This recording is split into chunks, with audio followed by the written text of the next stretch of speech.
la saveur divine. Cette bonne nouvelle du royaume sera prêchée dans le monde entier pour servir de témoignage à toutes les nations. Alors viendra la fin. Préparation et présentation, Immaculée Milanesa.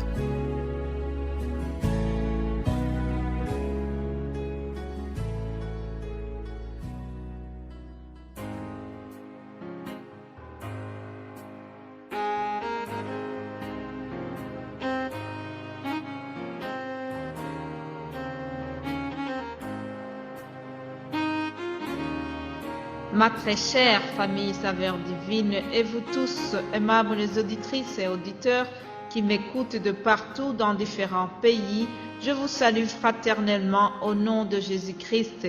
C'est lui le centre de cette émission, Saveur Divine. À chaque méditation, l'objectif principal qui est derrière, c'est de vous amener à connaître Dieu et croire en lui. Si ce n'est pas encore fait, bien sûr. Je vous souhaite de vivre vivement cette expérience de la nouvelle naissance.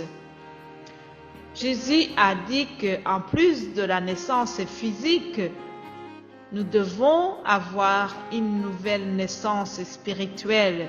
C'est ce qu'il a dit à un certain Nicodème. Nous lisons cette histoire dans l'Évangile selon Jean chapitre 3 au verset 3. Jésus a dit, « En vérité, je te le dis, si un homme n'est né de nouveau, il ne peut voir le royaume de Dieu. » Nicodème n'a pas compris comment une personne adulte peut renaître. Et pour lui expliquer le phénomène, Jésus a repris les mêmes termes au verset 5. Il dit, « En vérité, je te le dis, si un homme est né d'eau et d'esprit, il ne peut entrer dans le royaume de Dieu. » Alléluia. Chers amis, telle est la procédure pour devenir enfant de Dieu et prétendre à l'héritage venant du Père Céleste. Bien-aimés de Dieu qui m'écoute, laissez-moi vous vanter ce Père Céleste. Il est extraordinaire, toujours à l'écoute. Nous pouvons faire appel à lui à tout moment. Chez lui, toutes les options sont illimitées. Protection illimitée, affection illimitée, compassion illimitée et amour illimité. Alléluia. Et en plus de ça, Jésus nous dit que chez lui aussi, c'est la même chose. Toutes les options sont illimitées. Lisons Jean 15, verset 9. Jésus dit, « Comme le Père m'a aimé, je vous ai aussi aimé. Demeurez dans mon amour. » Alléluia. Demeurons dans l'amour du Père Céleste. Demeurons dans l'amour de Jésus-Christ. Maintenant, je vais continuer le thème sur la puissance du sang de Jésus. Et notre texte de référence, c'est Hébreux, chapitre 9, 11 à 14. C'est un long texte, mais je vous demande de vous accrocher. Lisons au nom de Jésus-Christ.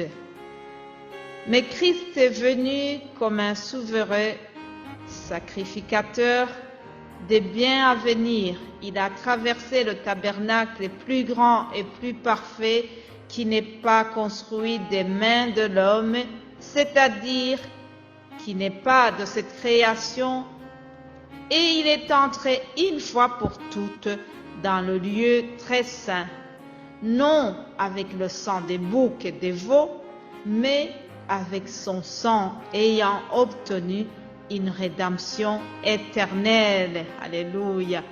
Car si le sang des taureaux et des boucs et la cendre d'une vache répandue sur ceux qui sont souillés sanctifient et procure la pureté de la chair, combien le sang de Christ, qui par l'Éternel s'est offert lui-même sans tache à Dieu, purifiera-t-il votre conscience dans des œuvres mortes, afin que vous serviez le Dieu vivant. Alléluia.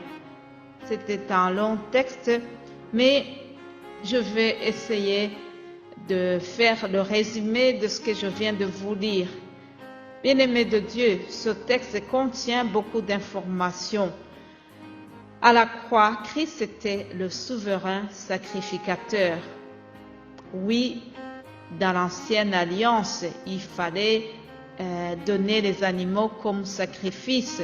Mais dans la nouvelle alliance, c'est Jésus qui a été sacrifié. Donc, à la croix, Christ est le souverain sacrificateur qui remplace Aaron de l'ancienne alliance. Christ est supérieur à Aaron car Aaron devait se préparer, il devait se purifier pendant toute une année avant d'entrer dans le lien très saint. Par contre, dans la nouvelle alliance, Jésus qui est notre souverain sacrificateur, il n'avait rien à se reprocher car il n'a jamais péché, ni en pensée, ni en action. C'est pour ça que c'est un agneau sans tache. Christ est supérieur à Aaron car lui, donc Aaron devait se présenter à Dieu pour demander le pardon des péchés du peuple d'Israël et il devait le faire plusieurs fois. Mais Christ a obtenu le pardon de nos péchés devant le Père Céleste et il l'a fait une fois pour toutes. Alléluia. Il l'a fait une fois pour toutes. Il a présenté son sang une fois pour toutes. Et comme je l'ai dit, il a été à la fois sacrifice et sacrificateur. N'est-ce pas une bonne nouvelle ça? Il a été à la fois sacrifice et sacrificateur et il l'a fait une fois pour toutes. Jésus n'a pas besoin de retourner à la croix, mes amis, car il a tout accompli en une fois. Alléluia. Voici une bonne nouvelle. Je voudrais que cette nouvelle te réjouisse pendant cette journée et demain je vais continuer pour vous donner des explications suite à la puissance du sang de Jésus-Christ. Vous êtes bénis. Passez une excellente journée. Alléluia. Amen.